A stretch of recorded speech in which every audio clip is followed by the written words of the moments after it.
Hello, everybody. Welcome to the festival showcase for the last day of Voices of Today.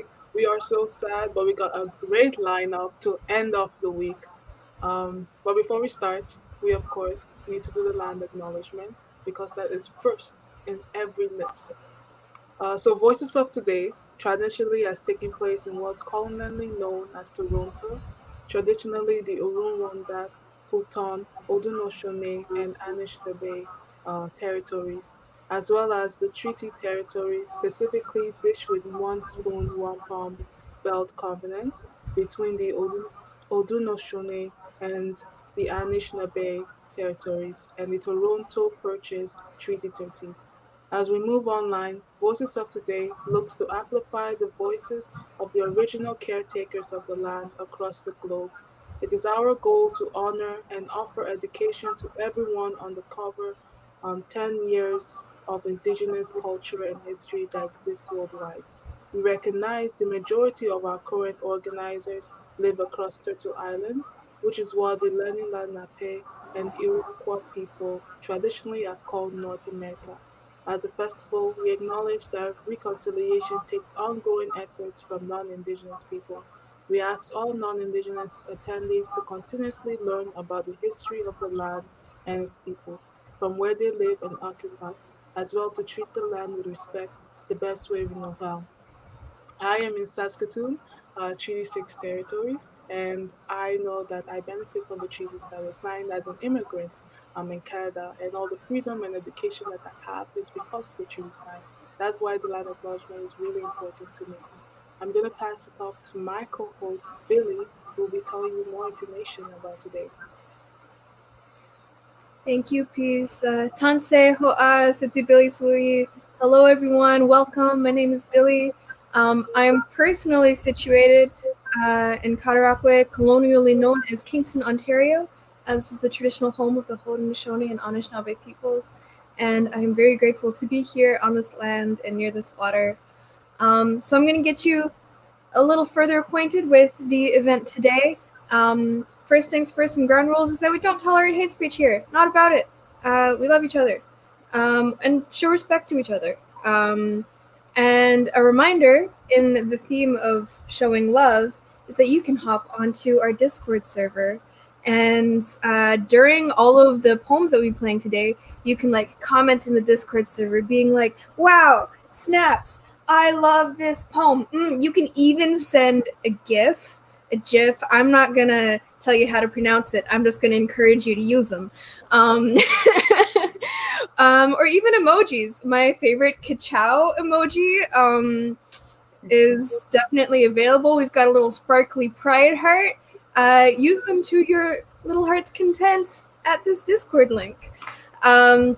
So one thing about poems today is that there will be sensitive topics in the poetry, and we prioritize everyone taking care of themselves. So if that means having to like pause the YouTube stream or like close it and then come back or even not come back, do what you got to do to take care of yourself. Because like also respect yourself and love yourself.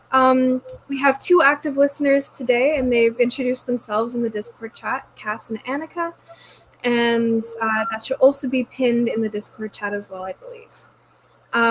In addition to our active listeners today, we also have a direct messenger, and our direct messenger is a director of Voices of Today who you can message about anything that happens during this event, and that is Robin. And also, this entire festival, we've had a lovely human by the name of Rabbit Richards who's been here to help us address really difficult things. So if you have a difficult thing that you need to talk to Rabbit about, or feel unsafe or unsure about anything, there's somebody who you can message on the Discord as well. Another thing is that on the 6th day of this festival, we are fundraising we've been fundraising for a different place every day. And today, half of our funds from tickets are going to go to House of Pentacles. So House of Pentacles, HOP, is a film training program and production house designed to launch Black trans youth ages 18 to 35 into the film industry and tell stories woven at the intersection of being Black and trans. We have a simple mission: to train the next generation of Black trans storytellers and filmmakers, to leverage our brand to get Black trans filmmakers paid projects in their communities, and to pay Black trans trainees to work on HOP projects that further the stories of Black trans people globally.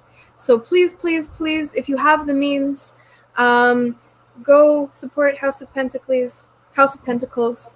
My apologies. And yeah, learn more about the organization. Support them. And with that, I believe we are ready to start this showcase. So we have got 5 amazing youth poets here today, and in this showcase, we were like, okay, there's a bunch of poems being said, but sometimes you just like hear a poem or hear a poet, and you're like, wow, this really like, I want to show this person to more people, and so that is what we're doing. Here are 5 poets who stood out during the festival, who didn't get the chance to be showcased on finals, but we loved their poetry, and these are the poems that they chose to have showcased. So first up in the showcase, give it up, show all your love for Just Sid. Yesterday was a pretty good day. I didn't mind it being my last. So I decided that today was the best day to execute a plan I had made so long ago. After all, I've written notes only days prior. So I got in my car, took the pills and my wallet from my bag, and got myself some lunch. I walked down the halls as if there was no plans, as if it was just a normal day, and I gathered my things with the pills in one hand and my drink in the other, and I went and sat with my friends. But they weren't all there this time. There was 2 friends, a pill bottle that was open. And so one at a time I took all of them, and neither noticed I was taking them, neither noticed I was downing these teal and white pills like candy, neither noticed how I was failing hiding taking them in hopes that maybe they would stop me, even though I didn't want them to notice. At least not while I was doing it. There was maybe 12 left. I started feeling dizzy. I dumped them into my hand and threw the container in my back pocket, discarded my drink. When I was walking down the hall, one of my friends questioned the pills on the way to class, but I forgot they were in my hand, so I said it was nothing, and he walked away, and I walked to class. Then I walked out into the hallway, gulped down 5 more by the water fountain. Next was the rest in my hand, and then a gag, and then a swallow, and then I did it. That was all of them. So I sat down in my class anyways. I started to feel even more dizzy. I began to sweat profusely, and my leg muscles started to spasm as my body was engulfed in overwhelming panic.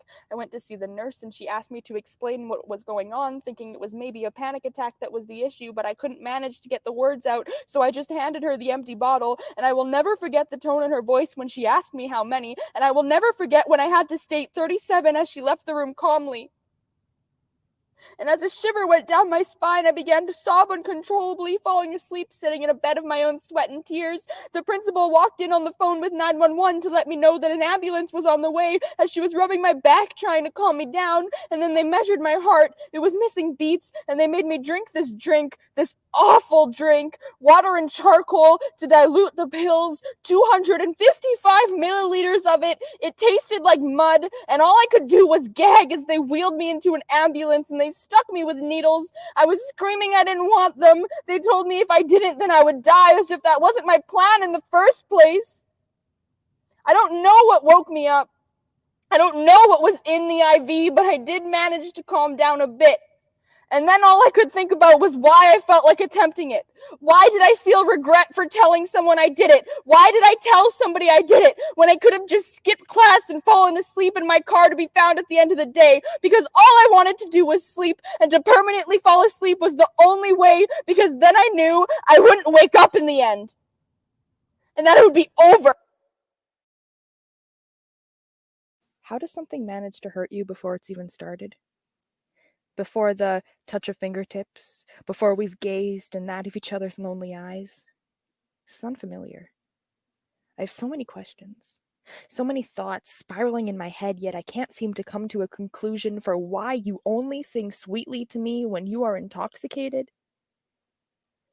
You know, at one point this felt real, but now we've made this feel disconnected, and I can't help but think that maybe being alone is the only thing I need. Yet I still wonder what you are up to, even though it's really none of my concern. I'm sure you are trustworthy, or maybe not. It's hard to tell. Maybe one day I'll know. But until then, all I can do is sit here, in my own thoughts, wondering what you are up to, while my heart continues to yearn for you, and you continue to sit there, even more intoxicated than you were in the start. Wow, thank you, Justin, for all of your words. We are gonna go on to Discord, and if you're not already on our Discord, just get to there. That's where all the comments for the poets are, and we really want to show our love. We want to show how much that the poetry has just hit us right in the feels. And also we have like custom emojis there. Billy said that hers was the ka cha emoji. Mine is the angry kiss because I feel like that is most of my personality is just the angry kiss.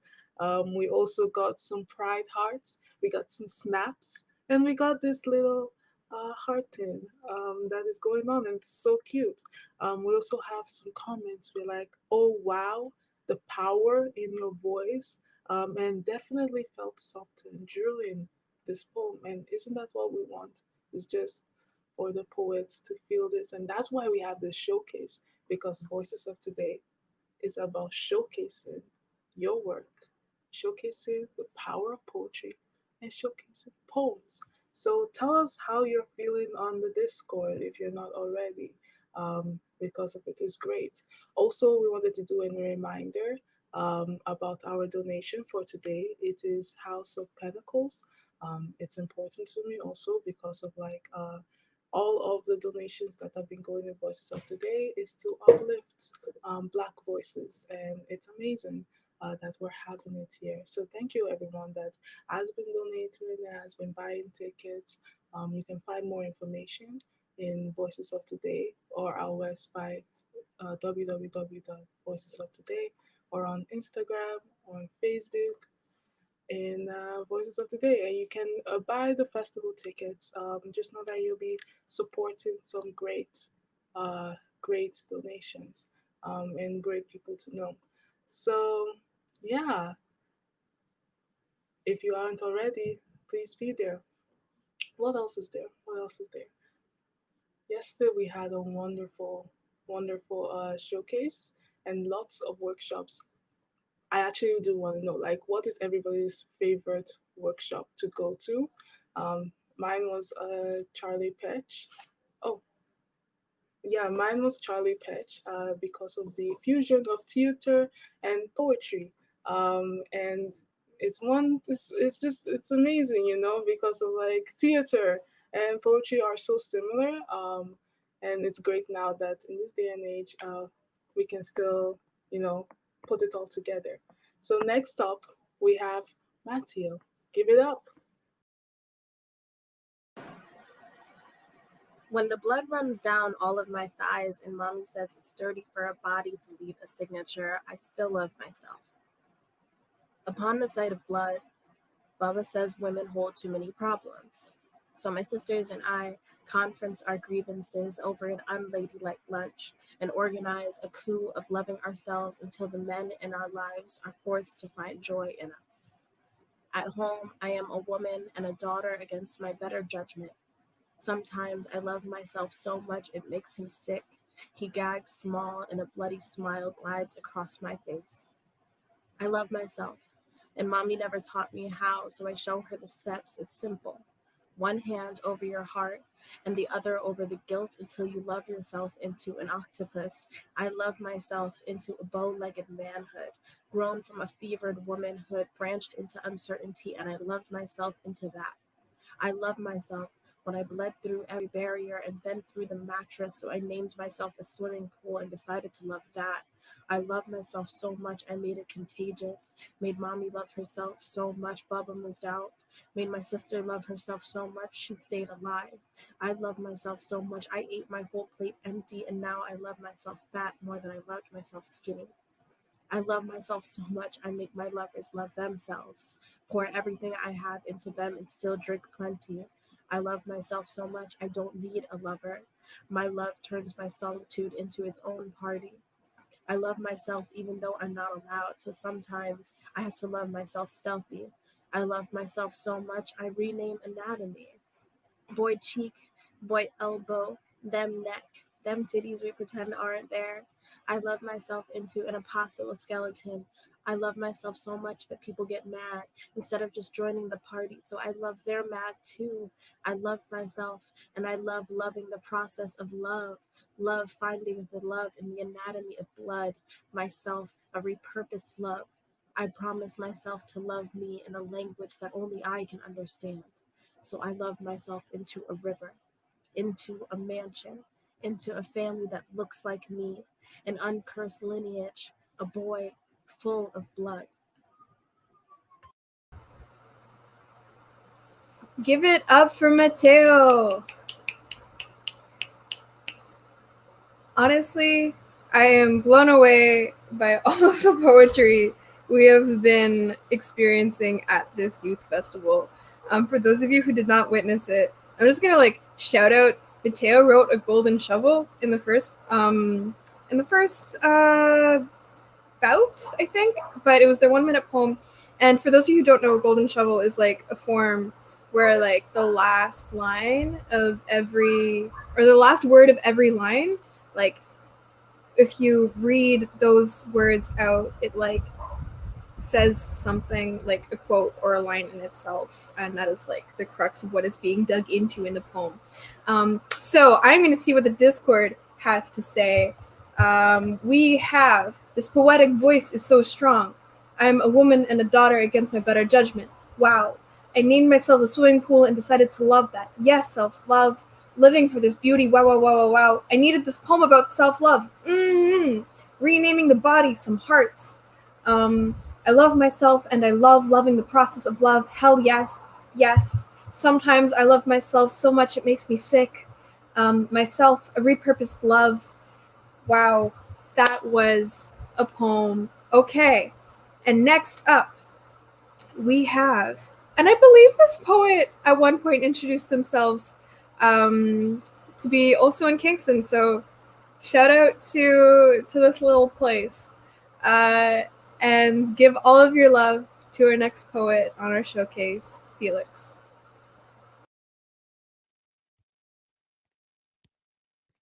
This poem is about strap sex. I don't know, and I have no one to ask.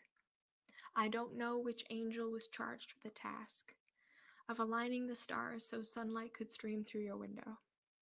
I don't know which angel put oxygen in your blood so that it could rush to the blush in your face. I don't know why God made carbon in the cotton of your bed sheets that slip off the mattress. But there's one thing that I know. As I watch your eyes roll, as I listen to your soft moan, you and I, and others like us, are the reason God made silicone.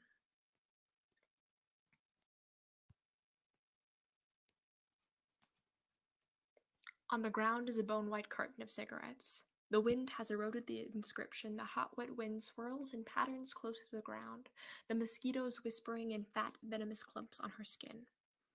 There is another carton, and another, each crushed and broken, tossed aside like bastard children, like fallen leaves, like similes in the second draft of a poem. And she picks them up. For research purposes, she writes about them so often, but she's never really touched one, even though now, for 1 year, her clothes have stank like smoke. And maybe there's a metaphor in how the paper feels. They snatched them away. I'm selling them to a friend, they say, and she knows which one, or she can guess. And she does not protest, because she is so reasonable and so tough that she does not let on that these things bother her.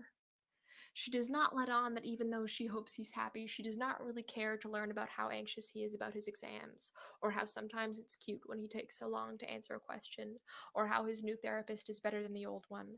She does not really care to imagine that a complex person could have been behind the knife, a nice boy who sometimes makes mistakes. But because she is so reasonable and so tough, she pretends it doesn't bother her. Because she is so reasonable, she tells the nice man not to call the police. Because she is so reasonable, she tells people who talk shit about him to be understanding. She is so reasonable that she accepts the blame, so that she can have friends again. She is so reasonable that she says it was her fault. And maybe it was. She is so tough that she does not deign ever to say that maybe she's been punished enough, that maybe it was her fault, and maybe it wasn't. Maybe she didn't deserve to have that happen to her. And they say people have different experiences with different people. Like sometimes they throw good parties and have a funny accent and good weed. And sometimes they are the reason there is a box cutter clutched in your hand, a Swiss Army knife, a plastic fork, your knuckles turning white over anything. Anything in the shape of a weapon. Let me write a love letter to my pocket knife. God made woman, and God made man. But with you between my fingers, we are equals. Inside, she thinks I'm a nice girl. This shouldn't happen to nice girls. A nice girl should not return to the house where her father pays rent, reeking like blood and smoke. To more delicate crowds, I say reeking like smoke and cheap cologne. A nice girl hands them a carton of cigarettes and says she hopes he passes his exams. A nice girl says she hopes he eventually quits smoking.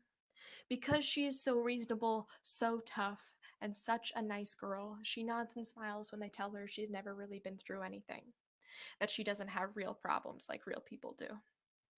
And like a simile in a poem, she edits them out.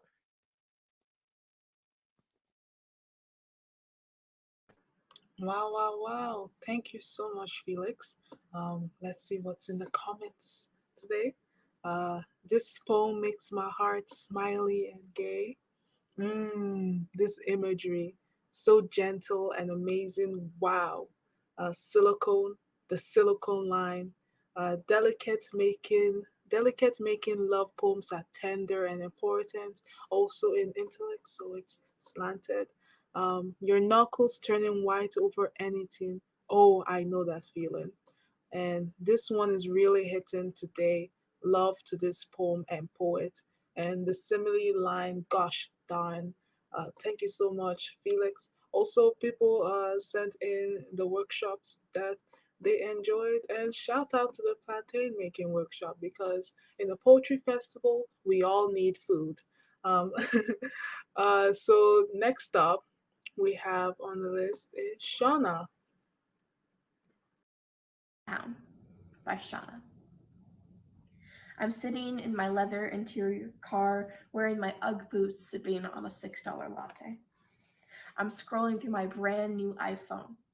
My mom is in the shop getting an expensive brand name shirt for my dad. A man walks by with his cart filled with his belongings. He rummages through the garbage can in front of my car. We make eye contact as I lock the doors. And I think to myself, this is why I don't come downtown often. My privilege hasn't been checked in a while.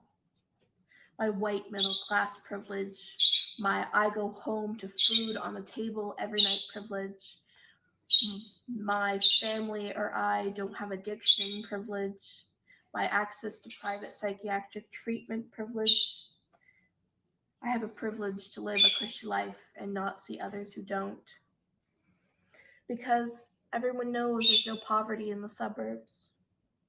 I won't lie, I'm a hypocrite. I preach class equality, but donate expired food cans to a food bank. I preach harm reduction and safe injection sites, but sometimes I think addiction is a choice. I complain about the lack of mental health services, but when I see someone clearly unwell acting crazy in the streets, I laugh. I donate to end homeless funds, but I put people in power who raise their nose to the poor. I am too scared to volunteer at a soup kitchen because I'm afraid I might feel uncomfortable, causing or feeling slight physical pain. uncomfortable, causing her feeling unease or awkwardness. The only thing I should be uncomfortable about is the fact for 18 years I believed that somehow I was better than others in a different class. Somehow they are less than human. The man that I stared at with his cart in front of my car, we are the same. We are both human. And then I've been brainwashed by my privilege. It's time for me to wake up.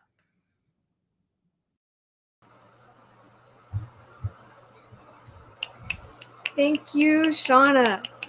One thing that I'm going to say is that everyone, if you are particularly like, I remember this poem from this bout or this poem from this showcase, you can go back on our YouTube channel and re-watch those things.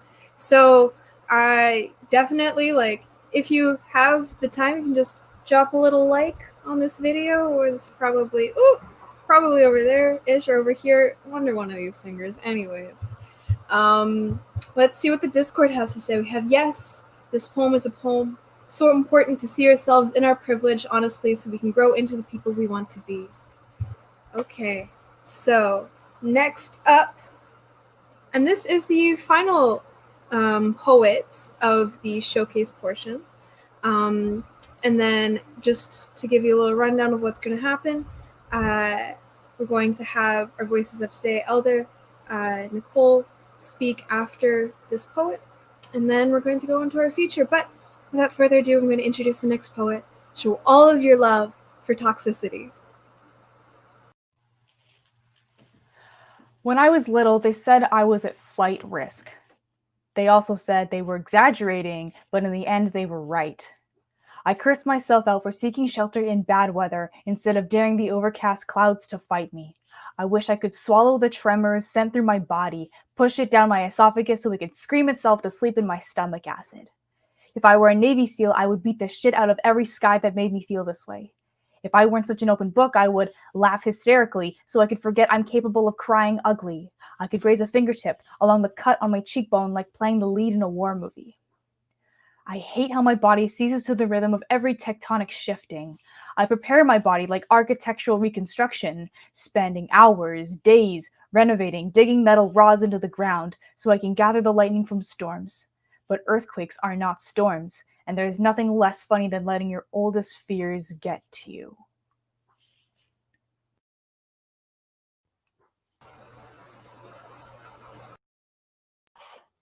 The year we hold our breath to make up for those who didn't, thus spreading a virus and putting the world as we know it to sleep. 2020 is the year we breathe slowly, conserve oxygen, and lower our heart rates, trying not to hyperventilate every news hour while stuck at home. We call our friends so they don't hyperventilate. We say hello and wish we could send oxygen their way. But we cover our breath with elbows, then masks, then distance. Swallow the strings that connect us to others. We cover our breath in stores, on the streets, and on the bus. Our ventilation shrunk down to short circuit.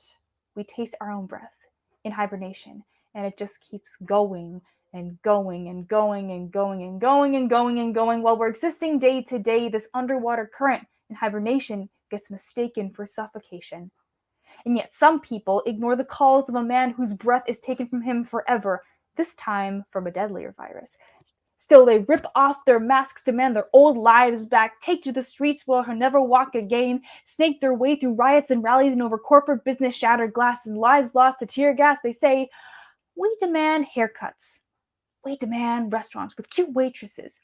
Where is the frosting on the cake, they ask when some of us can't even eat bread? Give us back the bygone era where none of these things were a problem. When Technicolor cities black out and we're left with just our breathing, we are egregiously divided.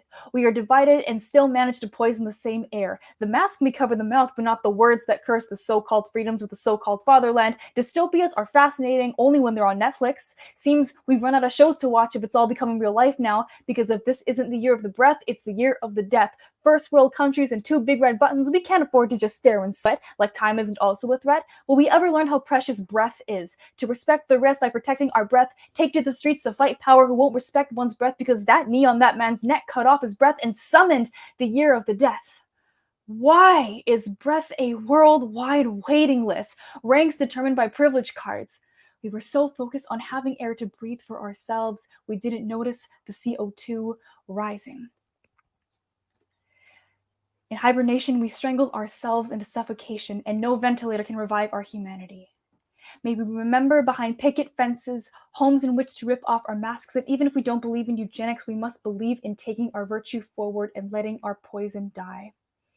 2020 is the year of the breath, holding our breath, putting the world to sleep, conserve oxygen, cover our breath on the streets. Our ventilation shrunk to short circuit, and we taste our own demons. Thank you, toxicity. Hooey. Okay.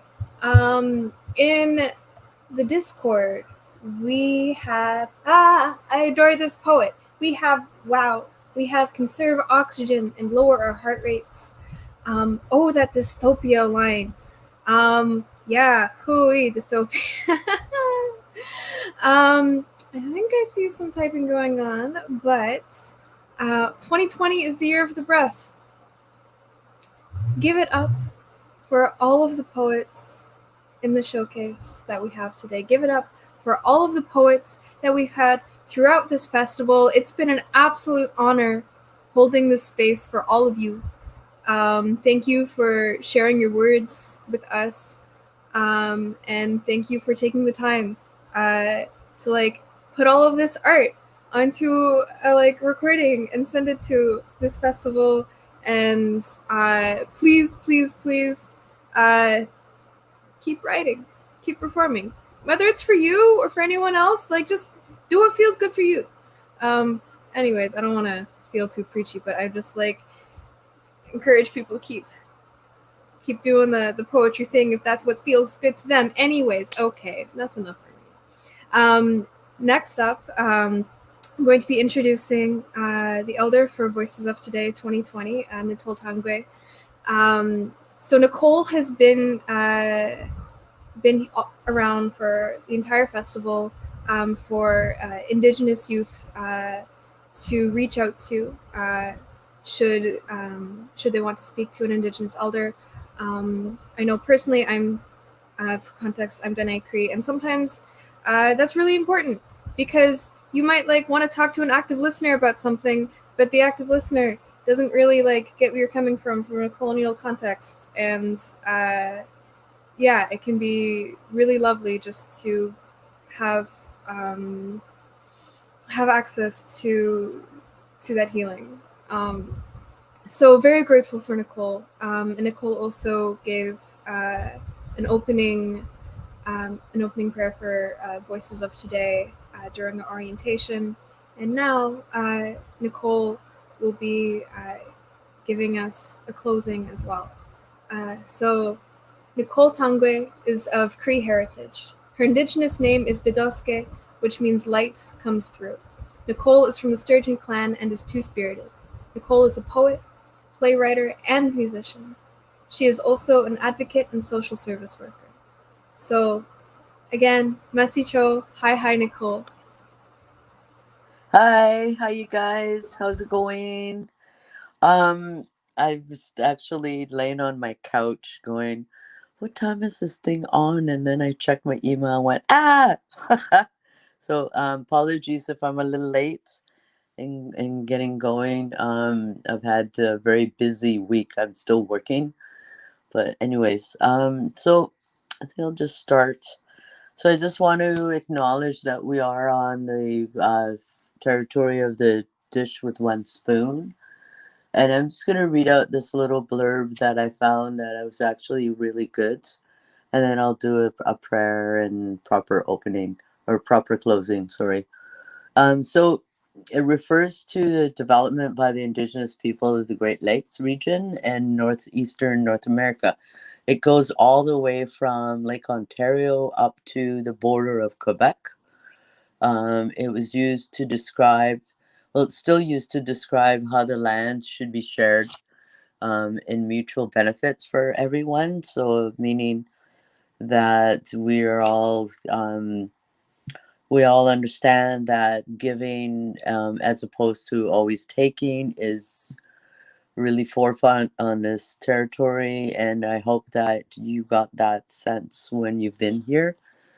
And according to the Haudenosaunee, the Iroquois, the concept originated but many hundreds of years ago, and it contributed greatly to the creation of the Great League of Peace.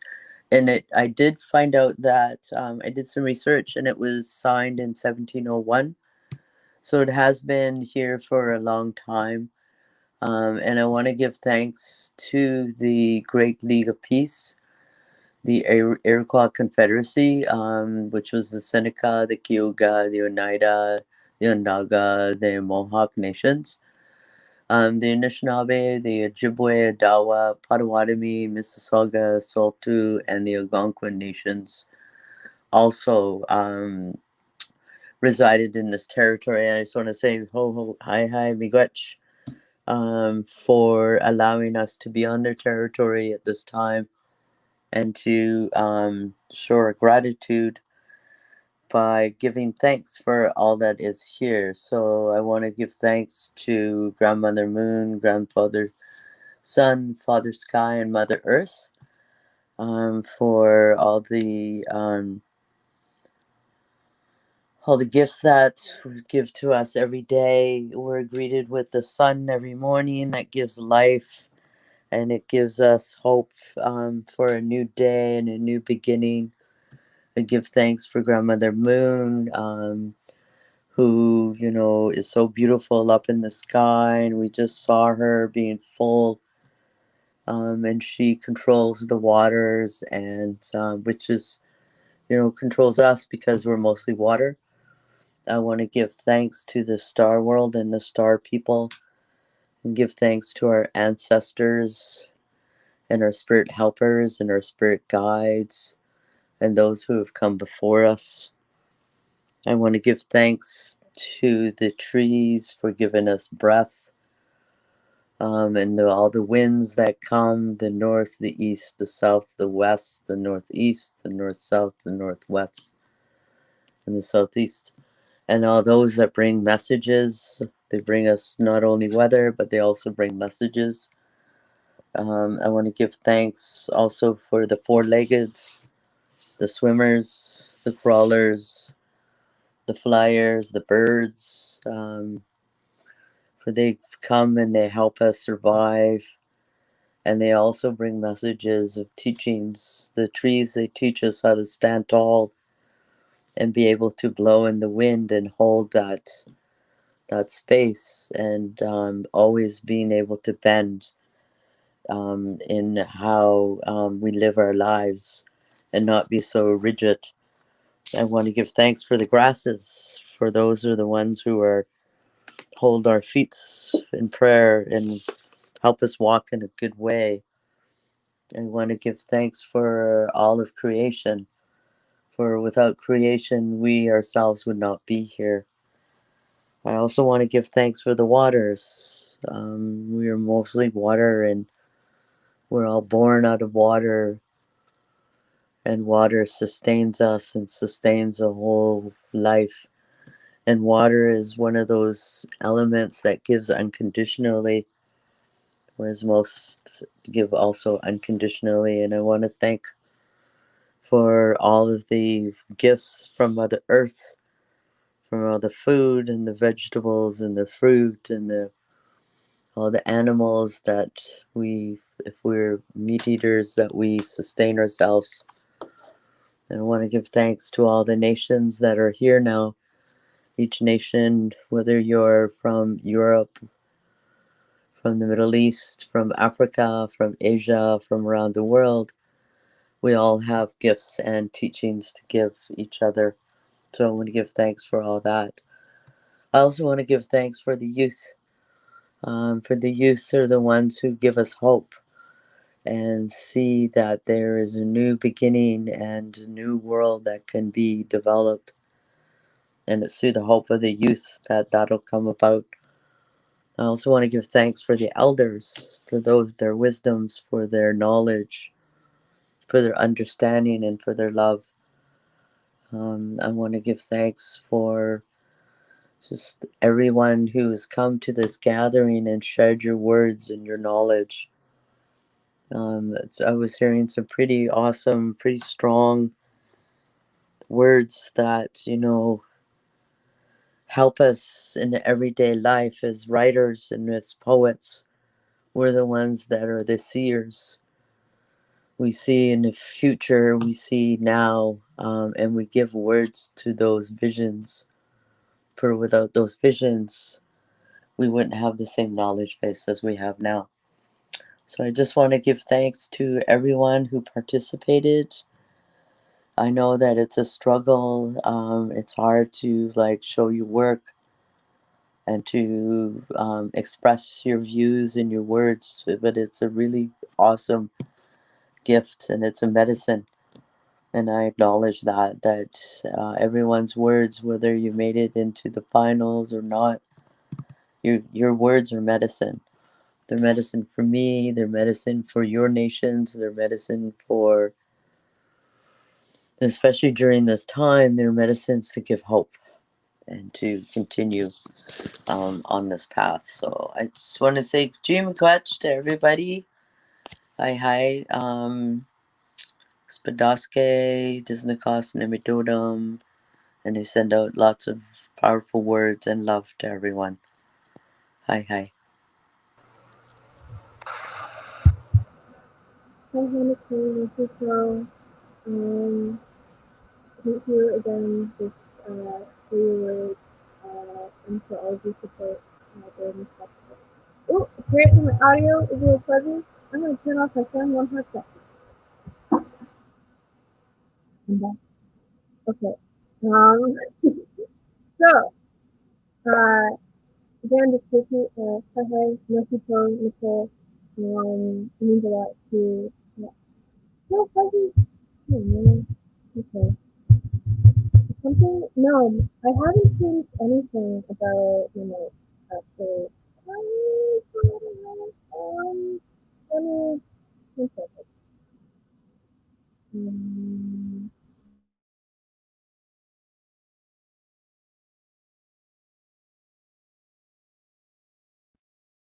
Hello? Yeah? Yeah? Okay, we are back. Billy the Kid is back. uh, Messy Show, hi Nicole. It's been lovely having you at this festival. Thank you so much for your words and for your support. So, next up. That's my drum roll, that's my drum roll, that's my drum roll. We have our feature poet of the festival showcase. Okay, so our feature poet is none other than Gabby Elvessie. So, when Gabby Elvessie isn't purging her soul on paper or a stage, she is working at a nonprofit daycare satisfying her desire to work with children. Gabby is loud, energetic, and above all, dedicated. She's the executive director of Dallas Youth Poets. She was the 2019 Dallas Poetry Slam Grand Champion.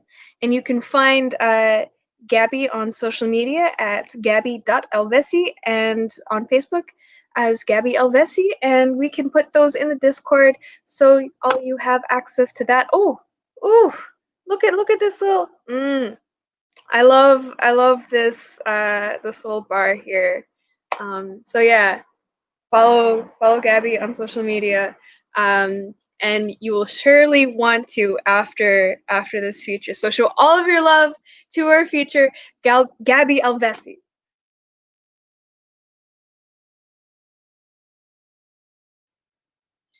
Hi, my name is Gabby Elvessie, and I am your feature.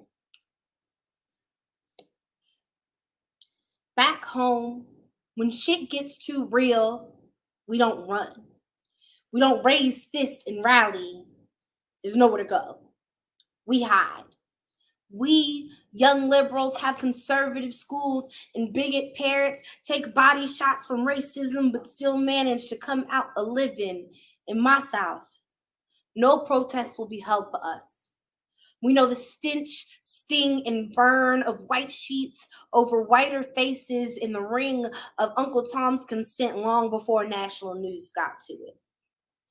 Have you ever heard the word nigger line dance down a Confederate flag tongue? Fly off the front porch of a pearly face? Shimmy its way through picket fence of white teeth? Have you heard its feet shuffle whimsically in your direction? Welcome to the South, nigger.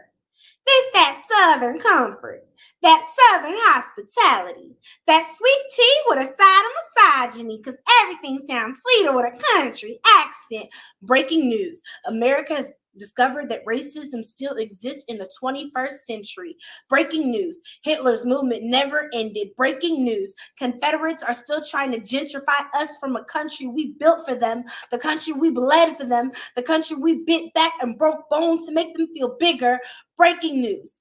KKK is in your city. It ain't fake news. KKK is in your city, in your schools, teaching your children, lynching black and brown bodies, one prison pipeline at a time. Black and brown bodies been singing hymns for too long, been praying for the Dillards, been bent down and repenting, been blindly Bible hugging so long our fingers have contorted around leather as brown as Jesus's body. My pockets been seeking reparations that look like pistols. My ancestors ain't get bodied over this. Me in my city, in my South, we're told not to fight. Smile and die. Dance and die. Play ball and die, but don't fight. They tell us that our fists will get tired and that our voices will only die out at the march. When shit gets too real, we learn to bury the revolutionists in ourselves, to pick out the razor blade bigotry, to comfort the Emmett Tills that we have as friends with both faces. But none of us know what we've done wrong, just that our skin justifies for their mistakes. When shit gets too real, we learn to Van Gogh catastrophe. You're only taught how to survive, every apology a coping mechanism, because we never understood how we could have been so wrong. Why my skin screams injustice? Why couldn't they hear my skin screaming for stillness, for peace, for crawfish feast and Sunday dinners, for simpler times, like when we didn't scream in silence, when the whole country didn't broadcast our pain like fake news, make a news segment of our demons. Funny, y'all still can't get the facts right. So the next poem that I'm doing, it's probably one of the only poems that I have that are really about my sexuality, or at least one of the only poems I like. We all know how that goes. But yeah, okay. List of things my bisexual is scared of. Pretty girls. Death by queer. A broken heart. Her own mind. She only fucks boys, uses them the way they use her. Sex object. She only dates girls. Even after she was raped by one, she can only date girls. My bisexual is faint, mute, muffled behind her angst, fear. She wants to be seen. Only comes out of the closet when it's convenient for you. She is tired of hiding. Tired of acting like all of her exes are boys. Tired of using gender-neutral pronouns when talking about love. Tired of love, how love swallows its tongue in front of her parents. My bisexual is Christian and worships a God that may or may not condemn her. Wants to know that she'll find peace in her God too. She is scared of halos and horns. My bisexual knows straight passing privilege, knows the crash of being called faggot in Catholic school lunchrooms, remembers how she couldn't play volleyball because teammates were afraid to catch this bisexual. Wouldn't they be lucky if they could catch this bisexual? My bisexual thinks she might be a lesbian-ish. Dresses like a boy only when her nails are done, pops them off if need be, whether to post up or make love, she's pretty, especially when walking down the runway of her own insecurities. List of things my bisexual has come to terms with. She will never marry a man. If she dies, they will praise her hetero. She will never be hetero.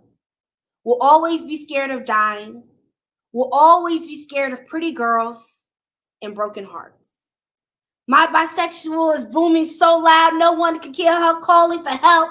Good thing she doesn't need any. Good thing she's quiet, is scared, doesn't offend you, so she is safe, strong, and steadfast. My bisexual knows what she wants and ain't confused about none of it. So the next poem I have is directed towards, so I am the executive director of Dallas Youth Poets. And, we all use poetry as a form of healing.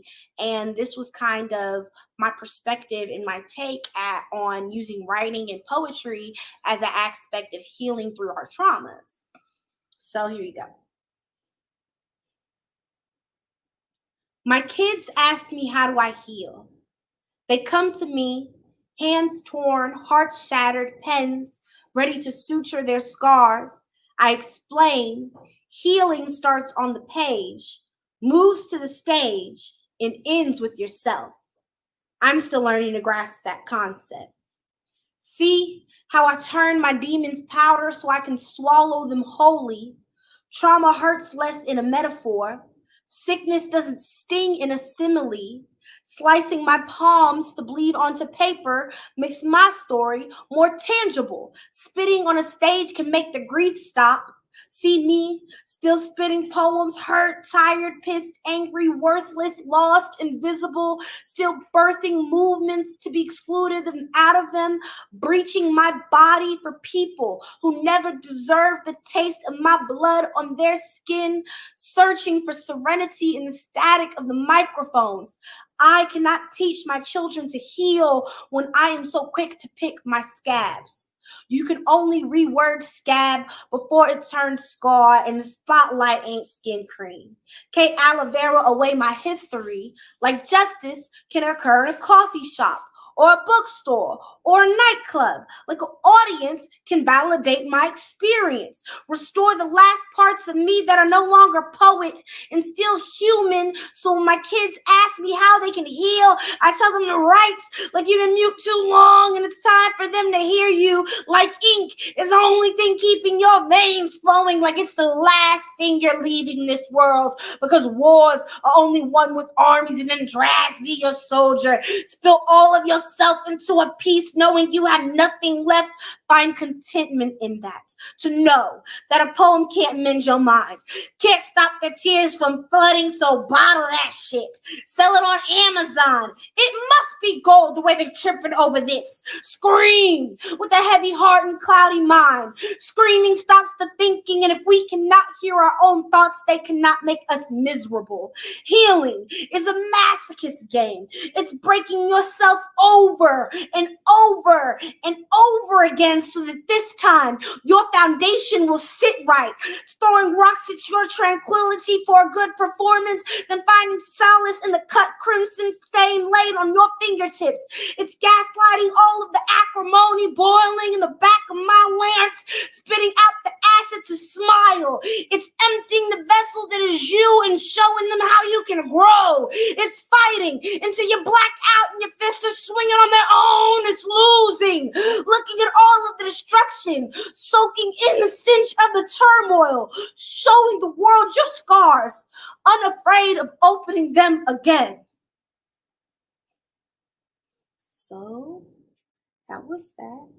Okay, the next two poems that I'm going to do.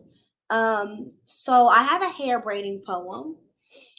This poem was actually something that my mentor at the time asked me to write about. Some of you might know him as Rage Almighty. So this next poem is something that he really wanted me to write, and he was very passionate about this piece in particular.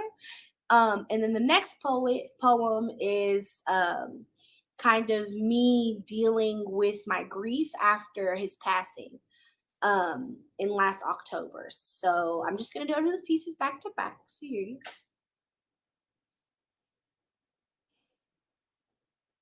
Before 2019, it was legal to discriminate against hairstyles in all 50 states, meaning somewhere in America, Black women can now wear their hair free, meaning Black women will no longer hide their creativity, meaning Black women now be free.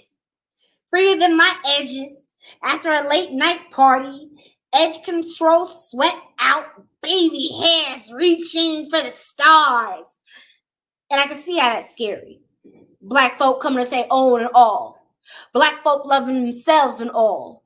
Scary to think that we would teach to braid our own path to freedom, intertwine our strength and plait our way through discrimination. Braided hair was a sign of wisdom. It is the power of the Black woman to hold roots sacred, make hair grow so big they're afraid a bomb is in there. And I think that's why TSA be all up in our heads before we board a plane. Afraid all this Black girl magic gonna detonate in midair, and how fly is that? You can't fight the world and not expect a few things to break, and Black women have been fighting y'all's battles for centuries. And the only weapons we ever needed is our fingertips and our hair, and that's something they can never strip from you. This is for those who lock, intertwine their history into their roots, carry their past around with them so you can see what we've been through. Afros hanging so high you can't touch them if you tried, sew-ins hanging down past our butt just to switch it up to a bob the next week. This is for our hair being our personality. Because I've never worn the same hairstyle twice. Kinky to Senegalese twist, box braids to faux locks, they never look the same. We fought for our right to braid hair when America has tried to make it illegal. Our braids are vines and will choke anything that gets in the way. Our edges stay laid in a nice and neat fuck you. And they tried to tell me that my hair's professional, that my locks ain't luxurious and mean business. And I wonder where the crime starts. Was it at our roots? Was it in promoting Black culture? Forcing society to accept our styles? Forcing cosmetology industries to weave in our history? And this be a sacred geometry. Like braiding was a choice for us. Like we didn't have to braid our hair into blueprints to escape plantation masters. I mean, death. And we escaped death once, and we'll do it again. Shatter your business ideas, world of professional. Make y'all see what it really means for Black girls to be free, to be comfortable, to embrace all the parts of ourselves that we've been hating for centuries. And it's a shame that y'all just seeing that now. Like this Black, like this heavy, like this head ain't always been a crown.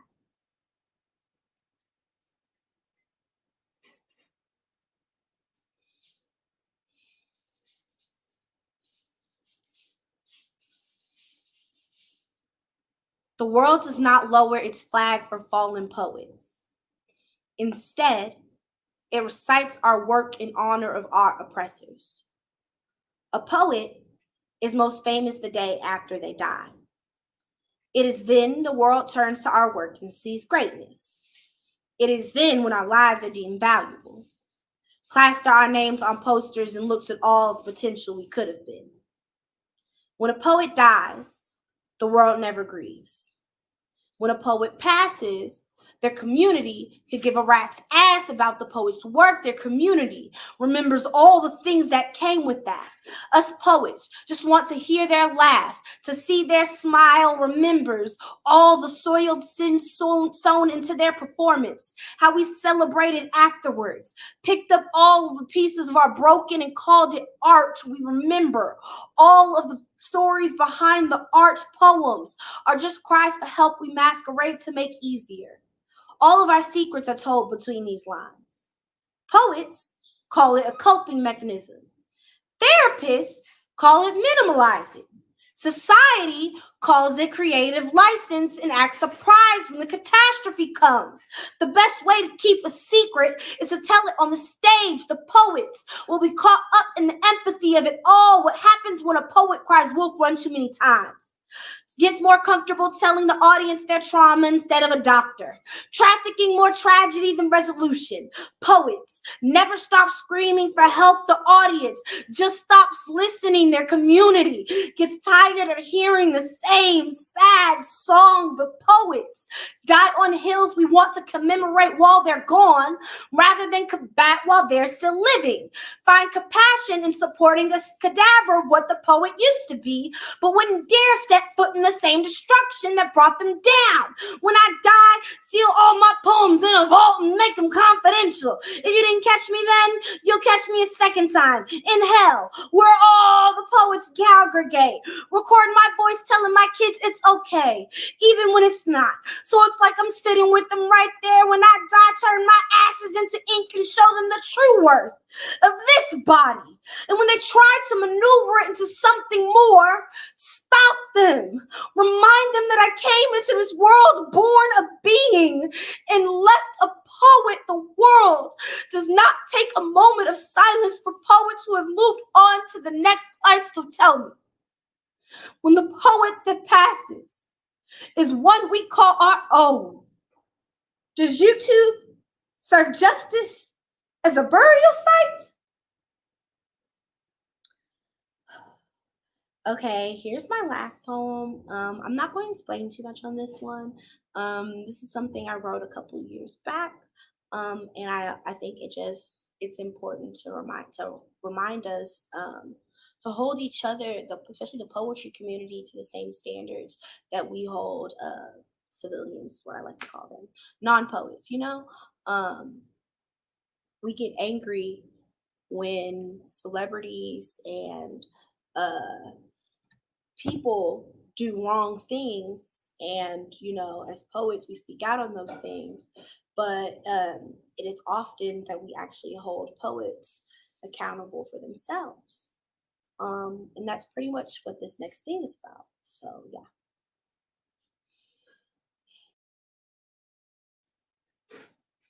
Baby poet meets famous poet.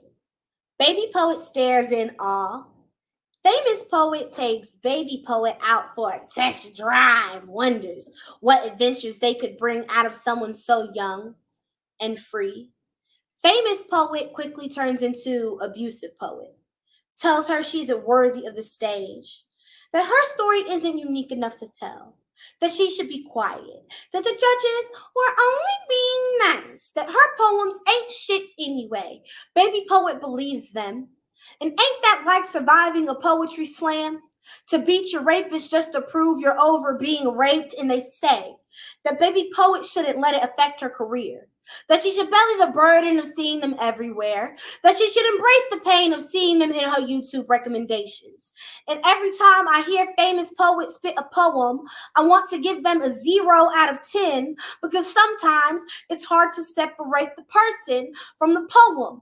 Poets will hoax you with their words, beg for your empathy, and because you too are a poet, will open up, show them all of your flaws, make trauma sound beautiful. The irony is they caused all the trauma in me they admire. Surviving the slam means being prepared for your safe space to be invaded, means being taken in your own home, means sometimes safe spaces weren't meant for everyone, and it's scary to think that the one you built wasn't meant for you, to think that the next poet you meet will take your craft and turn it curse, take your family and turn it cult, make you believe that the only good parts of yourself are cringeworthy. Surviving the slam means reclaiming your stage every time you approach it, means they pick the rapist over the victim, and it's just a system flawed, and every org has its own dirty baggage, and surviving the slam means slamming anyway, means beating your rapist just for the hell of it, winning to prove to yourself that you are not broken. It's knowing that no one will have your back like your poetry family. It is staying in the slam after the war. Surviving the slam means telling everyone that it's me, but not giving them the satisfaction of your name. It's knowing that you may have got away with raping me, but you will never get away with my dignity again, because this poem may not be a 30, but you will never win, because even when they strip me of my mic, I've got my own. Boom.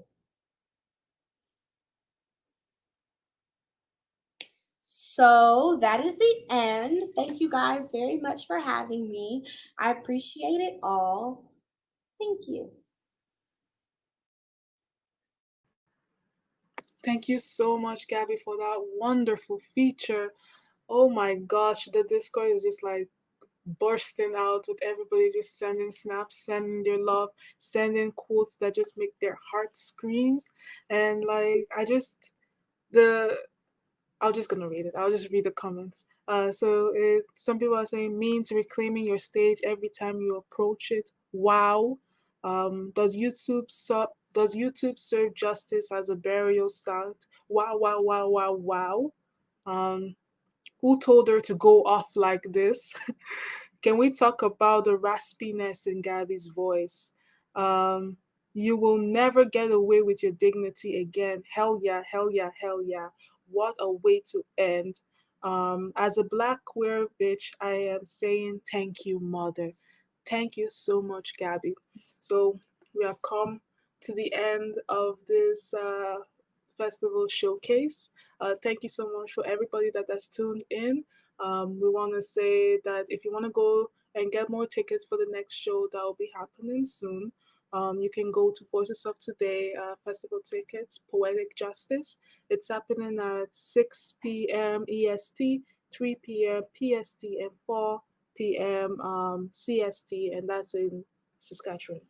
Um, we also want to thank our sponsors for tonight. We want to thank the Ontario Arts Council and the Toronto Arts Council for giving us the money to run this amazing festival, as well as the Golden Brick Road Publishing, EcoJat, and Living Ifrin.